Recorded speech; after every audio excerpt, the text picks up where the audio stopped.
So everybody open your eye, especially the ladies and the men too. True Dream with Lady T. Hi everyone, welcome back to this YouTube channel, True Dreams with Lady T. Is your sister, your friend, is your girl. If this is your first time or you just didn't get post for YouTube or you did watch, you never subscribe, please consider to hit the subscribe button, click the notification bell so you will know anytime I post video for here. Thank you so much for coming around again and God bless you. So today's topic, we want to talk about one lady. When we say the lady called the Colo for Italy. All the white people when they all of them they laugh, the lady they Colo. And the video there, but I know we not fit put the video for here because it's not too good. I be woman to pull my video, and besides that, YouTube not say permit her. So I want just talk about her and the reason why some not be only she now two women know. She and one other, the other one they lock that one for a side house, but that one they talk, that one are depression, you know. So the reason why let's go just come outside, just begin the Colo for street. Now something that they cause am.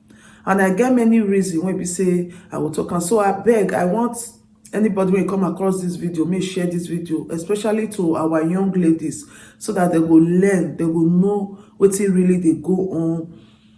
Because that time when I did after the year when they were told say, you know, if maybe they send you message now, you forget something. They'll say, what do you they think? What do you they think when you forget? You never born, you never marry, you don't they think. What do you they think when you forget? So they always they use that parable. So I see no reason why somebody when never born, you never marry, will come think to the extent say the thing will come cause Colo. And most of the time now depression, especially this time when we say Coro full everywhere now. So this Corona and whether na corona, been a cockroach, been a okra, been a okoro, when we say they everywhere now, if it still cause some because person just dey one place, you know, they come out, think it will come. They say idle mind is the devil worship. Think it will come. But you can't begin to think. Not be everybody get that brain. One knot go come out, two knots go come out. Before you know it, the apple, the person don't throw away clothes, throw away everything, run, come outside. And when this lady run, come outside, nobody feel hold on because everybody is a suspect. Nobody want to touch anybody. If not before, when we say this kind of situation never did for Italy, you see some white people will come out, they will feel use rapate cover am because e just dey for house for there. House is dey near am. If you take rapate cover am or take one take cover am, call ambulance come. But because of the situation where the country dey now, no ambulance to call, nothing of fit take cover am, nobody go fit touch am. That's why she say that they talk for inside the background, so they laugh. She did there. So wetin me go try to talk here be say wetin dey cause this this kind thing when we say person go Colo enter street like this. Now many things dey cause am, but the most important thing when we say me know, everybody get right to use our opinion. I may be right, I may be wrong, but now wetin we see, wetin we hear, nah, I will come here, come talk to come make our ladies understand, even our men sef, make they understand because they don't want to man, they don't want to woman. So make they understand the reason why somebody go just go like that. Number one, when you put too much pressure on your brain, you put too much family on your brain. I know say you not take care of your family, but you do where your hand reach. Not go kill yourself because of say family do this. Especially now, people when be say they take care of their family for house, and this kind of situation when they say not go anywhere, son they not fit go work, son their personal business where they do. They not fit go to one. Nigerian people go they call. They say this one not there, that one not there. If you even say me you save money for their hand for this kind of rainy days, they not go keep the money. They go come, they bring one problem or the other. Now so this one do, now so that one tag water, now so that one do this one. Before you know the money when you want even save for their hand, they go lavish am. And this kind of situation now they call you, especially people when you get children for house. The notes they come out. Because all they feel say, hey, I just dey here, now how they be, and you will even dey here, say you never secure yourself finish. So all this kind of thing, they cause all this kind notes. So family, then when we say, even this Coro never just affect Nigeria like that, so they don't begin, they say, hey, they say for us, so they say, they can't, maybe person not come out again, maybe they not go anywhere, and food not there, so I better bring money, maybe they take buy food, full house, and you when they call for you, maybe you don't get money. So what you go do? You go come the reason your own, the reason her. So you go make the brain knock. You go make knots come off for the head. So that one aside, what my message here be say, Ritualists don't dey Europe. I know say this one when me dey talk, so many people not go agree with me. They will tell me say, Lady T, you don't come again, you know they finish for all this guy. Which story, this one story, that one. I know say many people not go really believe me, but anyhow, I will give the message. Because not be say we dey here to condemn anybody, but we just want to create awareness because of what they happen for, especially Europe when it be say me dey for here. This thing they happen for Nigeria, but now it don't come Europe. Trust me, ritualists dey for Europe. Many people will not believe. We don't get 2 cases like this when we say we don't use our eye to see. I don't see use my ear to hear about somebody when it happened to. He called me, you understand? So anyway, I go just explain to people when go understand me to be careful.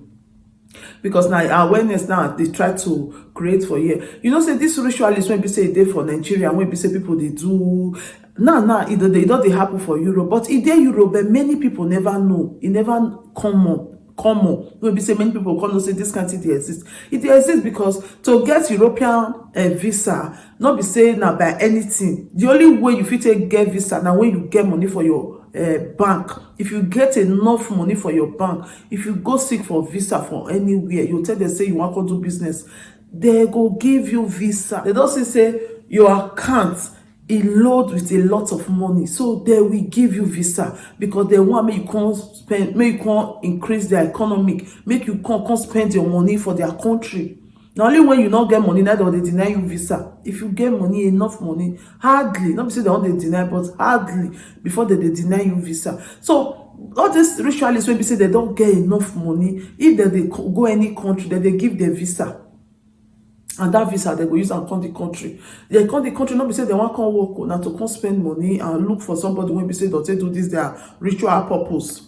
Why they talk and be say, you get one guy when be say this guy, you know they stay Europe, he rents house for Europe, and that house when he rents, he they pay every month he they pay, they come once in a while, and that house. He put Oyibo, the landlord, that be the cleaner of the house. Now landlord go come maybe once in 2 weeks, he go come, he go clean everywhere, he go dust the house, open the window, make hair for change, he go see come on, not be Oyibo, not be black.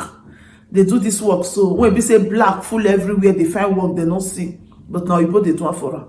He go clean everywhere, go dust down, he go. How can somebody when be say it, you know, when person they spend money? If you be oil money person, you dey spend money, it is different from when you are ritually, because oil money to get the money not so easy, you understand? How can somebody wey dey Africa rent house, they pay monthly every month, you know dey the house, nobody dey the house for years, they pay monthly, they come once in a while. If you just see come, you go declare carry women wey you want carry, you go see come out again. Who does that? Many people when be say, even politicians self, many people when be say that they from Africa, they come Europe, they not the renters, so they stay hotel. Now hotel, now they stay hotel. They'll just stay hotel for how long they want stay. They'll still come out again. But this one they pay as rent. When be say nobody did the house. They pay as rent every month from Nigeria. What do you think about that one? Me they talk my own here. What do you think about that one?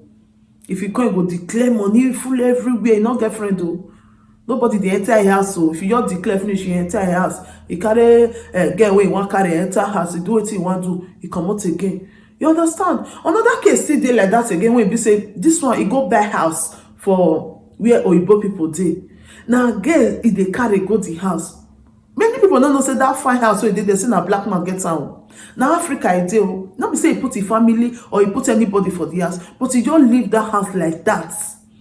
The only one they cannot be say they come on holiday with the family was okay. Maybe they come holiday with the family. For years the house they there. He carry one girl. The girl say the house they there. He carry the girl go the house. The girl come they happy. Say he does see a big fish cash.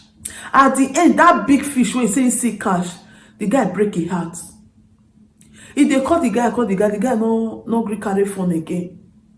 The guy no gree carry phone because they not quarrel, they not do anything. He just break up with this lady. He come back again, he not carry this lady. So this lady, they go the house, they go they check whether it's there around. Make for ask am say wetin he do you, because the lady don't fall in love. The lady go there, he knock. The guy no gree open door for am. He don't carry another person. Now tell the lady say you no go even happy. You know whether your hair strong, because how can somebody just dey with woman later he just drop the woman, he carry another one. You know that your hair strong. All those other women when they carry, you know wetin dey happen to them. Even this program when me they do for here, one lady I dey try to get this lady number. Me I ask am say for that time I just start, never even take. I never use dey organize the way I organize like this. If now no go leave that girl, I must make sure say I follow am. I make sure say he see the end of that solution of that problem. The lady call me that time. They try to get this lady number. This lady, if you come across this video, just try to reach me and tell me your situation now. I just newly start that time when this lady call me. He say he get one man, say na from Nigeria, from come. The man carry am. It's a very big house. The man carry am go the house. When he carry am reach the house, now so the man do finish. Say immediately the man just dey finish until you make pack 2 times, abi 3 times for example. The thing bite am. Then you say which kind thing be this one? In your face say maybe na minor something. Now so you see the man reach till today. Now so you see the man reach. You not see the man again. And that lady now, her apple, they bring water. You say if you just sit down, now this thing she can't they put. You not fit date guy again, because which guy go fit stay with that kind of woman when be say the thing go just they bring water, the water not they stop, and this lady don't dry. The thing they chop her, you don't go hospital, they say they don't see anything when they do. You don't do all the tests when they for this world, they say they don't see anything when they do. Now what if this lady just they carry the waka? He just tell me, we just discuss her. He just tell me say things they happen for this world, or see what she they pass through. Say because now say how it happen. He said because when the man come, where the man for see you. Now road the man for see her with big car. You just see and see black man with big car. Now the man give her lift. From there, now the man start to the talk to her and they say this and that and the other, like relationship and all that. I can say okay, no problem. And so they follow the man. They call the date. Before you know, he cannot go in house. He say he has big. He can't even the happy. Say see. At the end, after they do what they do finish. Now so the thing they make pam. He bite them. Till now, that girl now, young girl, small girl of 20, early 20s. He said that waiting they see be that. It don't go everywhere. They say they don't know what they do. They don't see any particular thing when they do. But you just they pour that water come out for happen. No man they feel near her because of that water. If they come, they'll just say no, this one is pure water. What are we talking? Now different way they say they come. It can lead to madness. It can lead say the person will just the color. So this ritualist, don't date for this Europe. I know say since it never they common like that. Many people will say Lady T don't start again. But we tell now go remember say Lady T talk this word, say this kind of thing they exist. Because you know if you imagine somebody when they and people when they from Nigeria they come they do shopping for here. They see them now, they will do shopping, buy things, stay hotel, even stay people house safe before they will go back. The way one stay hotel will stay hotel. Not be say you come they rent house, they pay house rent every month. Or just buy big gas, lock out for there. Not be say they come with your family, say na vacation and they come, or you they come alone. If you just come, if now how many guests you know say you feel use at that particular time, you use them finish, then you go back. Our ladies more they wise. When they still use boys, so nobody when they not they use, they still use boy to boy. They happen like that. So now I just pass this message to tell my message now. Be say our ladies just be careful before any man come, especially the way they from Africa they come. Calculate. Look where you get money. Look where not because of money go enter one chance. Not because of money go for a side hole. Because now the way when they say they come now. Nigeria, they say for Nigeria now to even get boyfriend now they hard. Because everybody is a suspect. Any guy just come, hey, this one are Yahoo Plus, this one are ritual, this one are this one. Then they fear. So all of them now don't they channel come here, the ones who get money well. Now here now that they come. So everybody open your eye. especially the ladies and the men too, the young men, the young ladies. Mona open una eyes. It's not all that glitter and gold. Anyone come across una way, come tell una say this and this, that and that, tell the person say no. Say no. Especially those one where if you say they buy house, or whether they buy house or they not buy house, just be careful. Just be careful and always pray. Pray for nothing.